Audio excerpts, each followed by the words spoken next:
Hi everybody, good evening. Yes, I'm going to film my video tonight because the neighbor is not playing music. So on this video, everybody, I am going to speak Tagalog. Yeah, so I am going to speak Tagalog on this video. I have here the list of this video that I am going to do. So yeah, so without uh, uh, before I started it, my video is about a Filipina na nakapag-asawa ng AFAM, tapos kung paano, ano yung mga dapat iwasan. What are the things that you should avoid para malaman mo yung AFAM is luluko. So, without further ado, let's begin!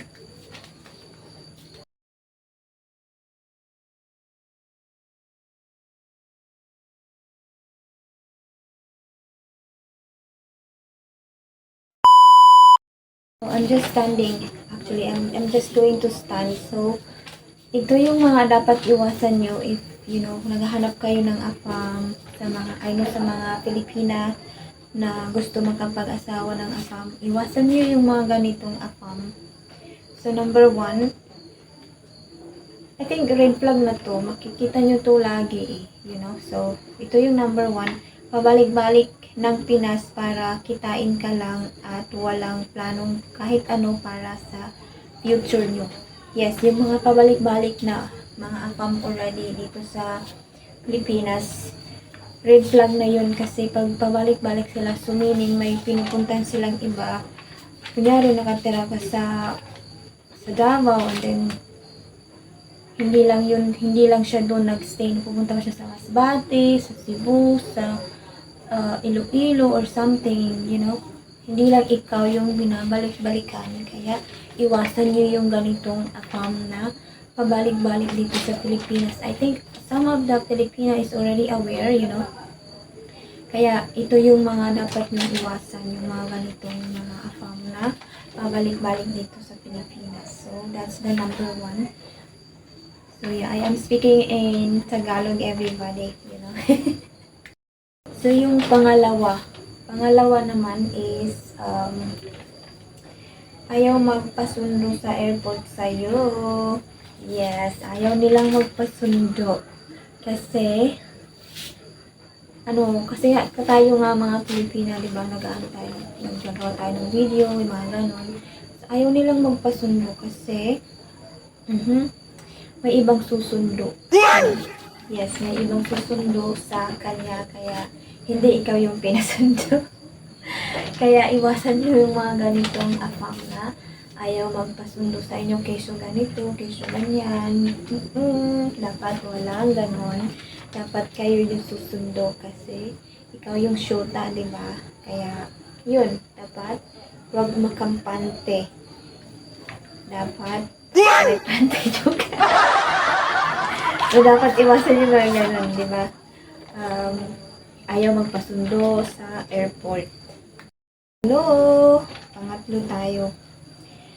May attitude na di maganda si AFAM. I think malalaman nyo yan. I have one friend before that meron siyang AFAM. Actually, inanakan lang siya. Tapos, masama talaga yung ugali, Makikita mo talaga kung paano nila itrato. Feeling nila mayaman sila, yung ganon. Anak tawag nito na naawa ko doon sa kaibigan ko kasi hindi siya tinatrato ng mabuti, yung iniisip ng AFAM na to na pera lang yung habol, pero hindi nga siya makapagbigay ng sustento sa anak, So, yung kinikwenta lahat, kinikwenta. So, iwasan nyo yung mga ganito. At I think makikita nyo to in the first time,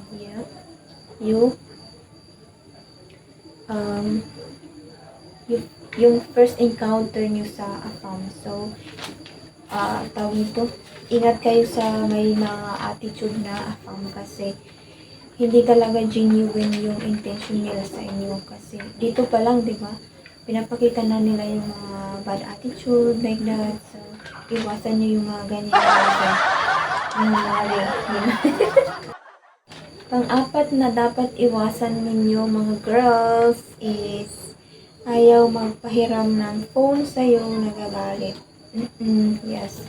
Yung sa akin naman, sabi niya kung gusto ko daw hiramin yung cellphone niya, okay lang. Pero hindi ako, privacy rin nila yun. Pero pag hiniram mo tapos ayaw niya, for sure may ganun, Hindi natin alam, may tinatago. Kasi mostly kasi maraming afam na marami silang ka-chat na iba't ibang Pinay.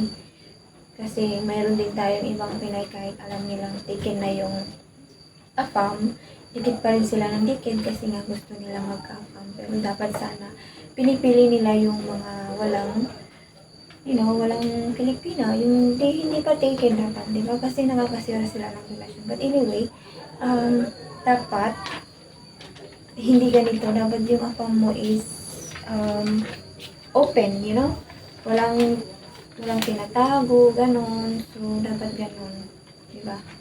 So, yun ang pang-apat na dapat iwasan ninyo. Yung afam na ayaw magpahiram ng nila. Tawag nito? Cellphone. So, yeah. So, anyway, sorry for that. My fiancé called me. So, we are now on the 5th. Dapat iwasan na afam. Ito yung mga dapat iwasan. Yung last but not the least, number 5 is yung siya palagi tama at ikaw naman mali sa paningin niya. Yes. Iwasan mo dapat ko kasi yung palaging siya yung tama. I think mayroong ganito, di ba? May na-experience naman kayong ganito na afam na palaging tama sila, lagi yung tama at ikaw yung mali lahat. So, ito yung mga dapat iwasan yung mga perfectionist na mga afam, di ba? Mayroon mga ganito kasi dapat mag-a-adjust din sila sa culture natin kasi iba-iba tayo ng culture, di ba? So, tapos itong afam na to ayaw mag-adjust or something. Tapos, ikaw pa yung mali, yung ganun, yung parang siya lagi yung tama, di ba? So, iwasan natin yung mga ganitong uri o ganitong ugali ng mga afam. Kaya, ingat-ingat tayo. I know some of you guys are gusto talagang makapag-afam. Pero dapat, dahil baka sa pagmamadali niyo mapunta kayo sa maling afam, So, dapat doble ingat kayo. Tapos, especially ngayon na maraming afam na nandito na sa atin na, may mga sakit. Kasi marami silang Pinay na pinuntahan or something, So, dapat doble ingat kayo mga Pinay. Ka-Pinay. Kasi, hindi natin alam yung ibang mga afam kasi, hindi lang talaga isa o dalawang Pinay ang pinupuntahan nila dito. Kaya, doble ingat. Ako, masasabi kong lucky ako, thank God for, kasi yung afam ko kasi first time niya dito sa Pilipinas. Tapos, first time namin mag-meet sa airport. So, ako yung pinapunta niya doon. Ako yung kumuha sa kanya doon. So, pinag-pray ko siya. So, dapat pinag-pray nyo rin yung afam. Yung gusto nyo makahanap ng afam. Pinag-pray nyo dapat siya. Pinagdadasal nyo dapat yun kasi I think mas blessed yung nagdadasal ka para sa partner mo, di ba? So, yun lang. And I hope you like this video, everybody. And I know this is the Tagalog version of my video. But, yes, I think I needed this to do it, to speak Tagalog sometimes. But, yeah, I speak a lot of English here on my channel, but this time I decided to speak English for some of my Filipino supporters. So, sana magustuhan nitong video na to and sana makatulong din to, So, thank you so much for watching, and if you haven't subscribed to my channel, please do subscribe to my channel Anna, the Filipino village girl. And thank you very much, everyone. And I hope, yeah, I can help this. I hope these tips can help you guys. So, again, thank you so much. Please like and subscribe, everybody. Bye and good night, everyone.